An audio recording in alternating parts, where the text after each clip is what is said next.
Welcome to the chat with Illuminessence. Today we're chatting with the lovely Angela Urquhart-Osborne, and we're going to be chatting about the wonderful experiences she's had writing her fabulous new book, Dramatically Zen.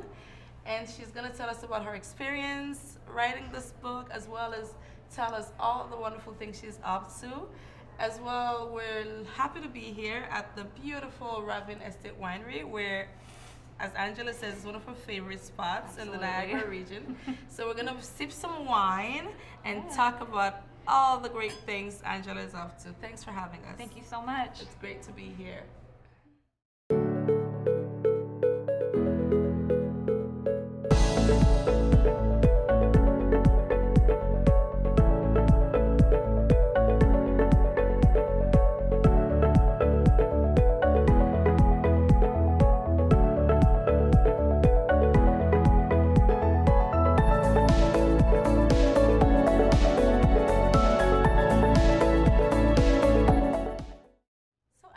It's so great to be here with you today. It's an honor to be here as well. Thank you so much for having me. Oh, our pleasure.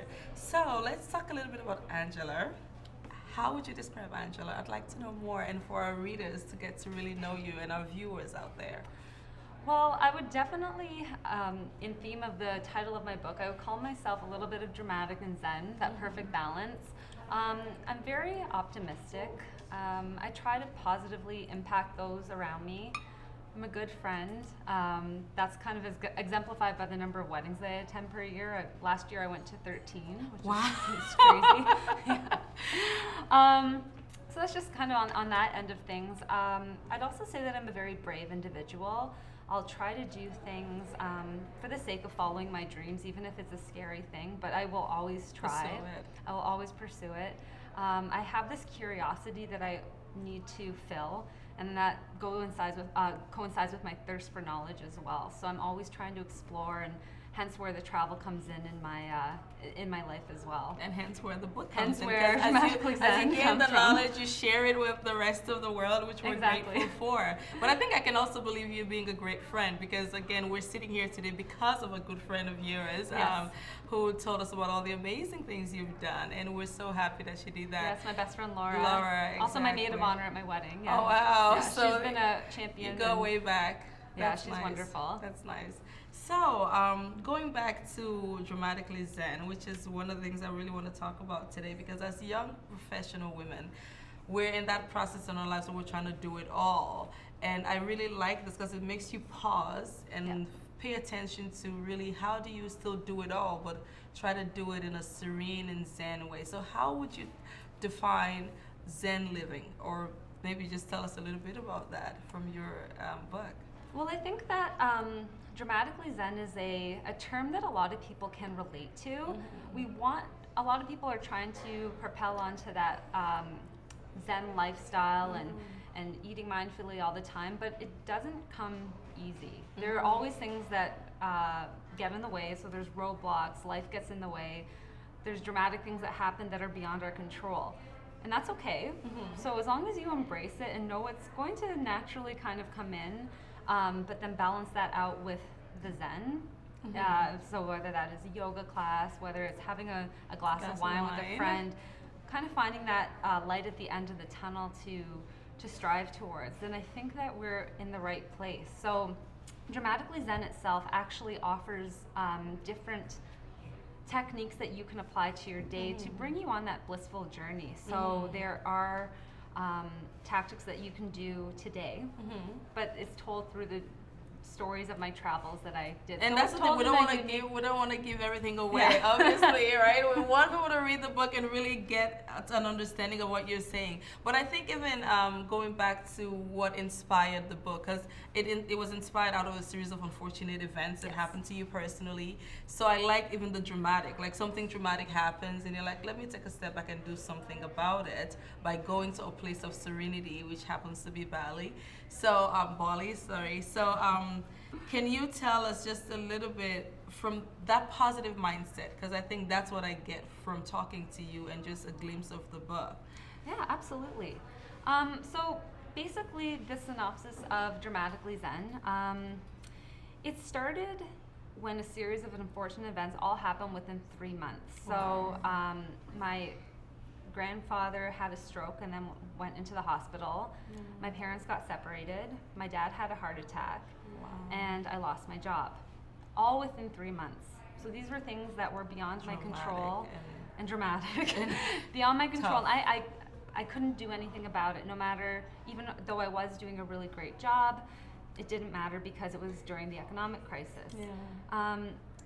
Whenever something happens like this that is beyond your control, you tend to internalize and start to think about things that you do want and things that you can control in your life.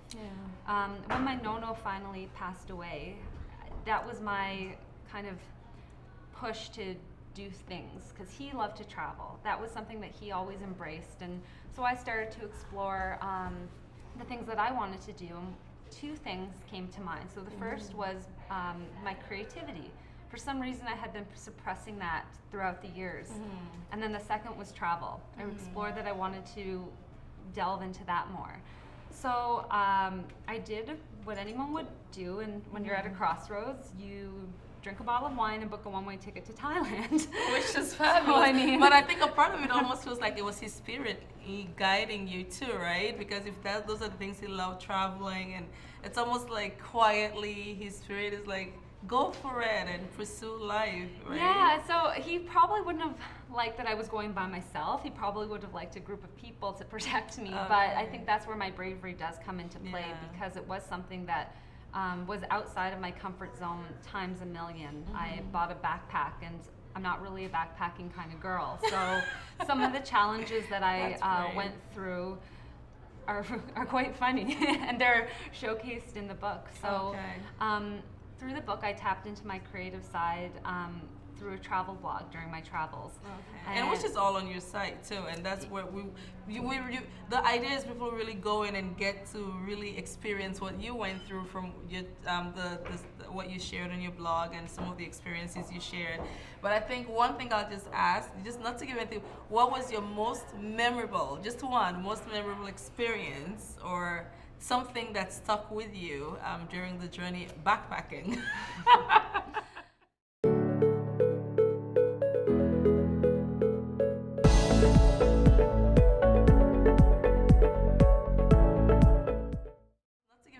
What was your most memorable, just one, most memorable experience or something that stuck with you during the journey backpacking?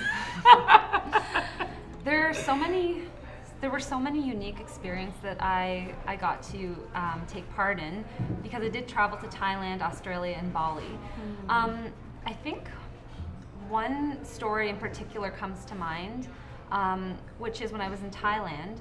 I had it in my head that I wanted to climb this mountain by myself again, and at the top of the mountain there was a temple called the Tiger Temple. So what I didn't know at the time was that the steps to actually get up to this temple, so a regular step is about that big, so they were about that high, so I was almost scaling. I was almost scaling up step by step. Up to this, and it took about 40, I'd say I'm in pretty good shape, and it took about 45 minutes. The humidity was close to 100% in the jungle, and there were rogue monkeys kind of just like lingering and watching you in the distance. That's brave, and so that's a real adventure. It was a little ridiculous. But the moment I reached the top of so that was the dramatic. So that's an example of the dramatic experience that stuck with you. But then once I reached the top of the temple, I had realized that I was the only person up there. And it was overlooking the beautiful seascape of Thailand. And there were golden Buddhas, statues that were just glistening. And then because sometimes my life just unfolds like it's a scene out of a movie, a very light rainfall started to fall on me. Oh, wow. And somehow this rainfall cooled me down and cocooned me into this very, very peaceful state of being. Wow, that's just, and that's precious. Yeah, and I never in my life could have experienced peace to that level before, and I knew that the pain that I was feeling before my travels about all the bad things that happened, they were released. And I felt my no-no spirit with me in that moment. I know, because it's one of those moments that is just so serene and surreal that it has to have some divine aspect to it. Yeah, Like even when you're exactly. describing it to me, I'm just like imagining something so beyond what we typically would imagine an experience to be, right? And I remember in that moment feeling so peaceful, but also so grateful. I was so thankful for everything that led me there, even the bad, because without the bad, I couldn't experience this good. And appreciate and understand the good. They always say out of the best moments of our lives comes a moment of whether it's tragedy or disappointment or failure, because that's really when we take a moment to find ourselves. Exactly. And we take a moment to appreciate either what we have or what we eventually will get, because we've had that moment of losing something or learning from an experience that may not necessarily have been the greatest. Exactly, and life is a series of situations where you have to let go. Yeah. And I was still holding on to that pain, the pain of losing someone, the pain of my life getting shaken up, and I felt okay. And I knew that going forward that life was going to be different. It was such a poignant moment in my life that it really was defining. That's amazing.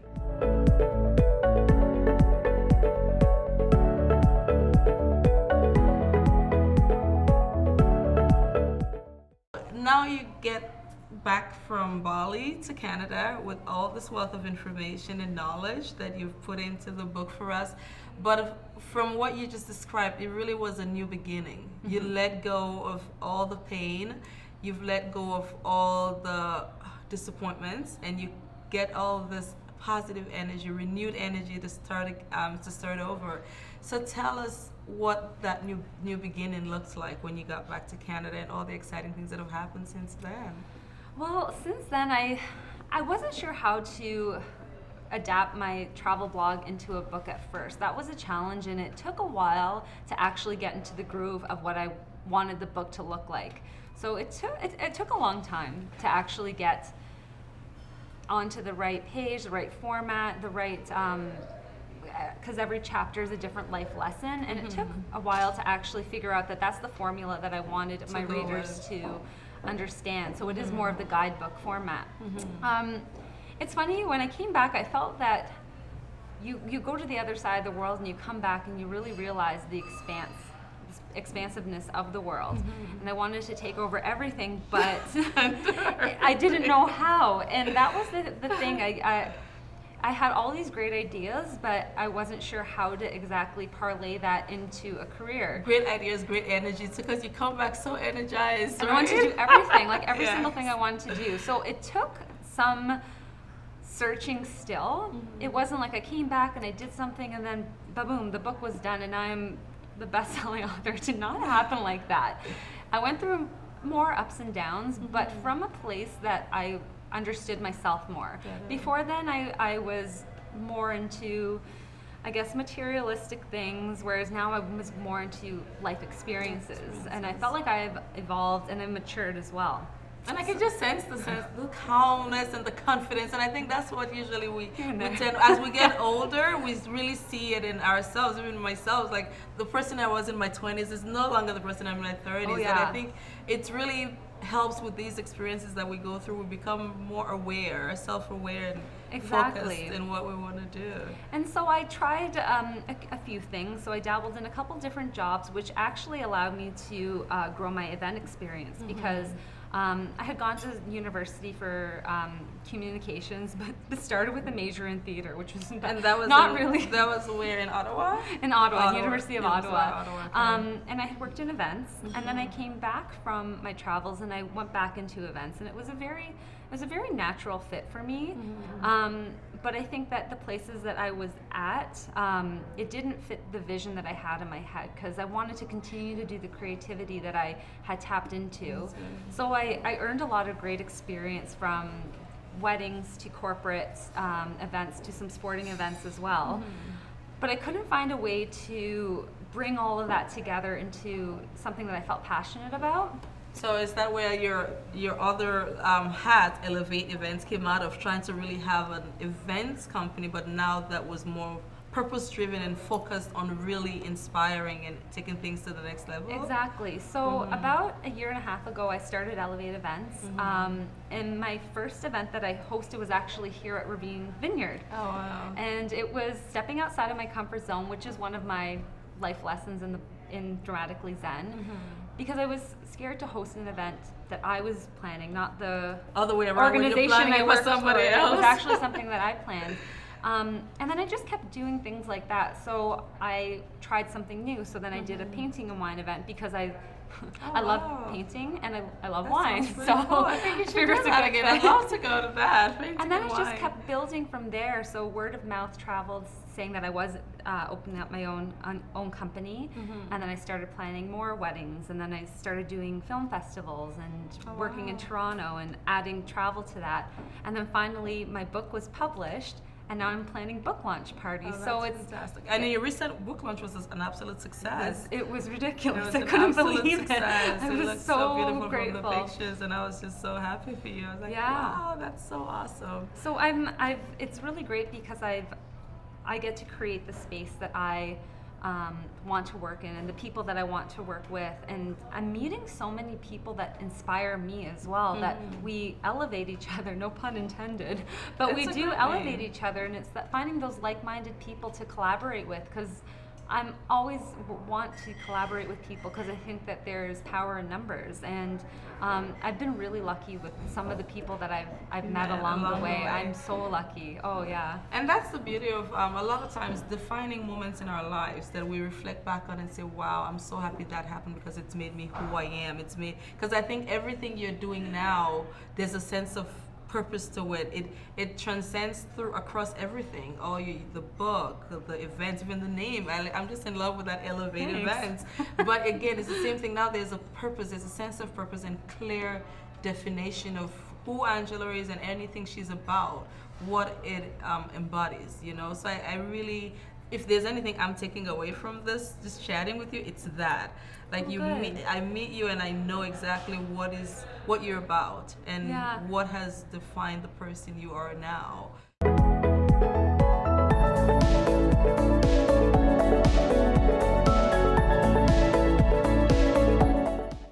So tell us a little bit more, because I know you also organize, you do a lot of yoga classes. Can you tell us a little bit about some of the other health and wellness activities you do for your clients?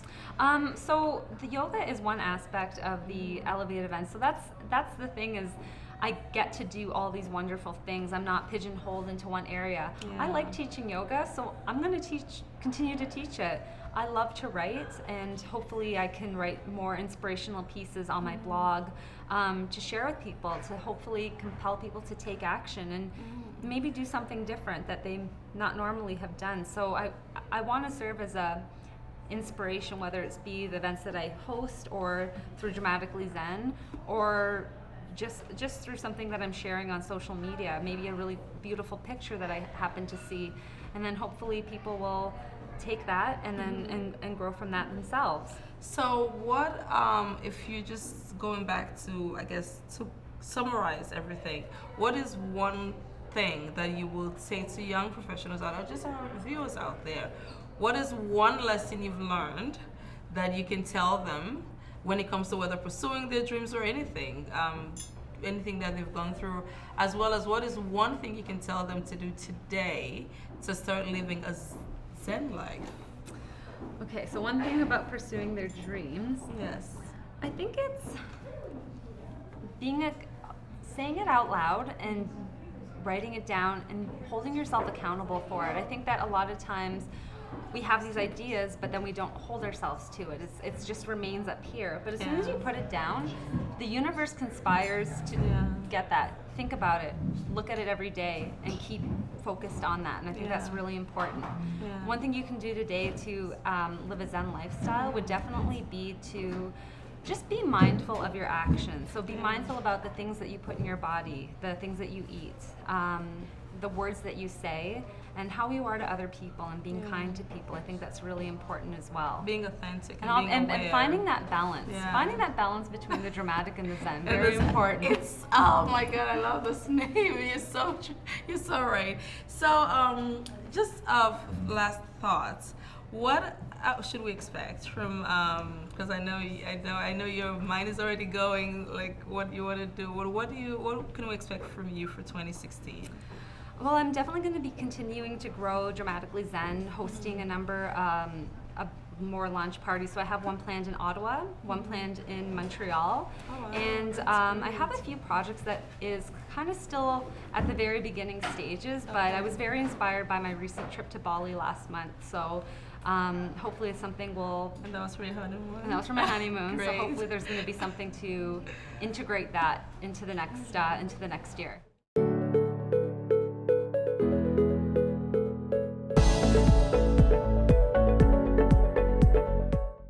So one final question. What inspires Angela for success? I think definitely freedom. So working for myself, choosing projects that I am inspired by, and working with people that inspire me as well. So freedom is a really great thing, and that's something that builds to my success.